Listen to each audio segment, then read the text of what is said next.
आपको बराह रास्त लिए चलेंगे। कौमी असम्बली का इजलास जारी है। मुराद सईद इज़हार ख्याल कर रहे हैं। मुराद सईद साहब 2 मिनट के अंदर अपनी बात मुकम्मल करें। तनख्वाह भी लेते थे स्पीकर साहब, तनख्वाह भी लेते थे। आज पाकिस्तान का मुकदमा लड़ा जा रहा है। 50 साल बाद 1 साल के अंदर 2 दफा यूएन सिक्योरिटी काउंसिल में कश्मीर के ऊपर बात होती है। कश्मीर के ऊपर बात हुई स्पीकर साहब। इसके बाद मैं स्पीकर साहब इसके बाद मैं आता हूं। इन्होंने बीआरटी की बात की, मलंगजबा की बात की। अगर हिम्मत होती तो फिर परवेज खटक का बयान भी सुन लेते। आप हमारे मंसूबे गिनते हो, हम आपकी करप्शन गिनते हैं। आप हमारे तरक्याती काम गिनते हो, हम आपके केसेस गिनते हैं। आप यहाँ पे आके कहते हैं कि शुगर चोर।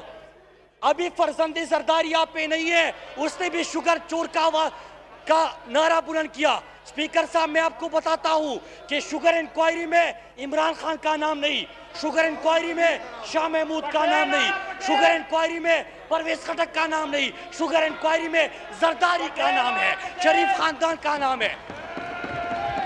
तो आप कह रहे हैं कि हम शुगर चोरों को एनआरओ दे देंगे, नहीं देंगे। स्पीकर साहब 1 मिनट में मुख्तसर करें अपनी बात। स्पीकर साहब, इनका ये ख्याल है कि ये शोर मचाएंगे और हम इस पे बात नहीं कर सकते। हम पाकिस्तानी कौम को अपना बयानिया सामने रख रहे हैं। पाकिस्तानी कौम को हम अपना हकीकी यहाँ पे हम पाकिस्तानी कौम की बात करते हैं। स्पीकर साहब, क्या मसला है? कौम को बता दे, मीडिया को बता दे, लोगों को इनका असल चेहरा दिखा दे। चेहरा इनका क्या है कि एक कह रहे हैं हमने लूटा है, हमने चोरी की है, हमने डाका डाला है, लेकिन एक काम करे कि एनआरओ दे दे, चाहे मुल्क ब्लैक लिस्ट में चला जाए, नहीं जाएगा। आज खामोशाजी हुई। पाकिस्तान के गैरतमंद एमएनएस ने जो अवाम का वोट लेके आए हैं, उन्होंने फेटअप के लिए कानून साजी में अपना किरदार अदा कर दिया और इनका असल चेहरा आज पाकिस्तान के खिलाफ पाकिस्तानियों के सामने बेनकाब हो गया। मैं इसीलिए कहूंगा, मेरी तमाम लोगों से गुजारिश है अपनी निशस्त पे बैठ जाएं। अगर आप लोग इसी तरह शोर करते रहे तो इजलास जो है वो आगे नहीं चल सकेगा। कहानी खत्म होने पर स्पीकर साहब, मैं एक और सवाल करता हूँ आखिर में। एक सवाल कि कराची में बारिशों की वजह से लोगों की अमवात हो गई। 1 मिनट में अपनी बात खत्म करें। 1 मिनट में इसके बाद जी स्पीकर साहब 1 मिनट में बात अपनी खत्म करें। जी स्पीकर साहब, मैं सवाल पूछना चाहता हूँ कि पाकिस्तानियों के लिए तो कानून साजी में अपनी शिरकत नहीं की। कराची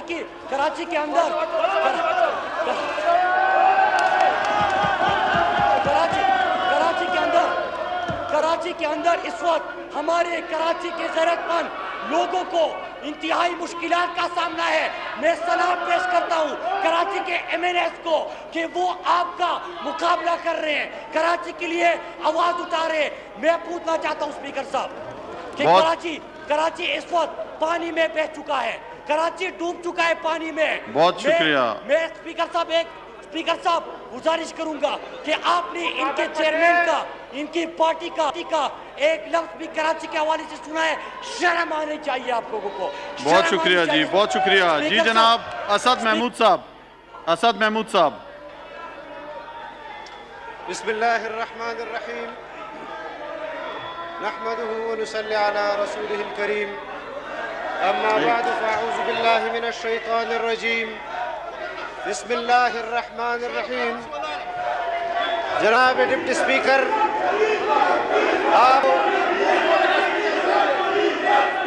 आपके साथ जो तय हुआ था वो ये था कि हुकूमती पॉलिसी स्टेटमेंट के बाद हुकूमत की जानिब से जब पॉलिसी स्टेटमेंट होगा तो अपोजिशन के तमाम पार्टियों के पार्लिमानी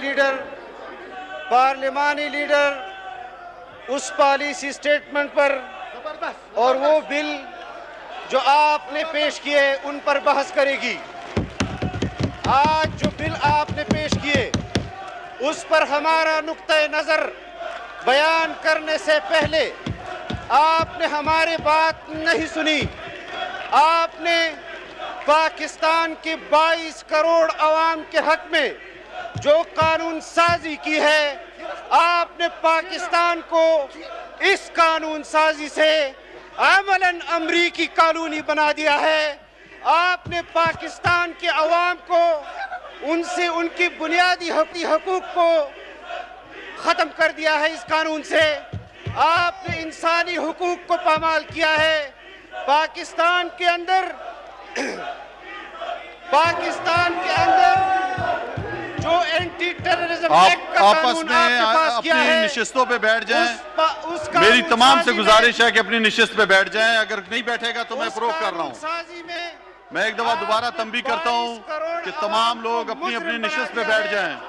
और इस कानून साजी के बाद कौम का हर फर्द सदर इस्लामी जमहूरिया पाकिस्तान के फरमान में इस्लामी जमहूरिया पाकिस्तान के दस्तूर के आर्टिकल 54 की शिक्के के तहत मरजूदा का इख्तियारात को बरवेकार लाते हुए कौमी असम्बली की कार्रवाई के इख्तिताम पर बुध 8 जुलाई 2020 को तलब करदा कौमी असम्बली का इजलास बजरिया हाज़ा गैर मुय्यना मुद्दत के लिए मुलतवी करता हूँ। दस्तखत डॉक्टर आरिफ अलवी। कौमी असम्बली का इजलास मुलतवी कर दिया गया है। अपोजिशन रुकन असद महमूद की तकरीर के दौरान हुकूमती अरकान एहतजाज कर रहे थे। इससे पहले जब मुराद सईद इज़हार ख्याल कर रहे थे तो उस वक्त अपोजिशन की जानिब से एहतजाज किया जा रहा था और माइक की हवालगी का भी जिक्र किया जा रहा था। मुराद सईद ने यह बात कही कि कराची में बारिशों की वजह से अमवात हुई, इसका जिम्मेदार कौन है? सवाल तो किया जाएगा। कराची के गैरतमंद लोगों को मुश्किलात का सामना है। जब भी सवाल किया जाता है ये बात करते हैं कि हम ऐवान को चलने नहीं देंगे। मुराद सईद ने कहा कि ये हमारे मंसूबे गिनते हैं, हम उनकी करप्शन गिनते हैं। फरजंदे जरदारी ने शुगर चोर का नाम बुलंद किया है। आपके जितने भी अपोजिशन के लीडरान हैं उनको तमाम को मौका मिलेगा। होता है, ऐसे ही होता है, ऐसे ही होता है। अगर ये नहीं होगा तो आप भी नहीं बोलेंगे, दोनों नहीं बोलेंगे, कोई नहीं बोलेगा, कोई नहीं बोलेगा। आ जाओ फिर, नहीं बोलेंगे आप। ये क्या तरीका है? आपकी रूलिंग, आप रूलिंग दें सर। अगर आपकी रूलिंग नहीं मानते तो फिर ये क्या क्या आपकी बात इनकी मानेंगे आप? जी शाह महमूद कुरैशी साहब। हाउस ऑर्डर करें ना सर। ये तर्ज अमल मुनासिब नहीं है। मैं समझता हूं कि आप सबको मौका मिलेगा। सबके नाम मेरे पास हैं। आप 5 मिनट जाती वजाहत करने दें, उसके बाद आपको मिलेगा जी मौका।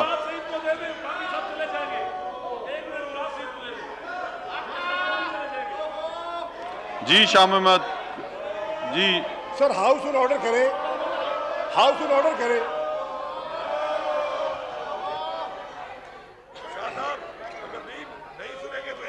हम नहीं बोलने देंगे।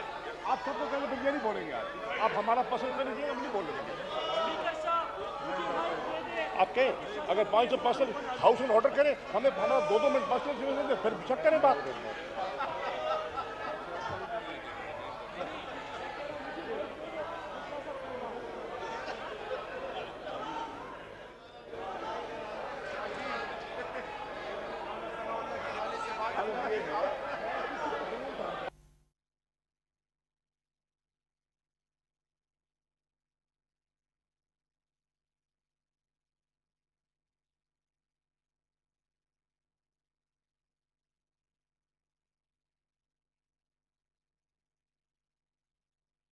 कौमी असम्बली का इजलास जारी है। वज़ीर ख़ारजा शाह महमूद कुरैशी इज़हार ख्याल कर रहे थे और उनको माइक देने पर अपोजिशन की जानिब से शदीद नारेबाजी की गई, शोर शराबा किया गया।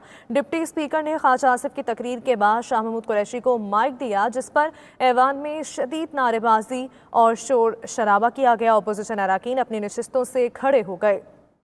कौमी असम्बली का इजलास जारी है। डिप्टी स्पीकर कौमी असम्बली कासिम सूरी की ज़ेर सदारत कौमी असम्बली का इजलास जारी है, जिसके में शदीद नारेबाजी की गई। अपोजिशन अरकान की जानिब से डिप्टी स्पीकर का इस मौका पर कहना था कि ख्वाजा आसिफ को पूरा मौका दिया है। डिप्टी स्पीकर कौमी असम्बली ने यह भी कहा कि शाह महमूद कुरैशी को भी वजाहत करने दें, लेकिन अपोजिशन अरकान की जानिब से शोर शराबा किया गया और उन्होंने शाह महमूद कुरैशी को माइक देने पर शदीद नाराज़गी का इजहार किया और अपनी नशिस्तों से भी खड़े हो गए। वज़ीर ख़ारजा शाह महमूद कुरैशी को खिताब करने नहीं दिया गया।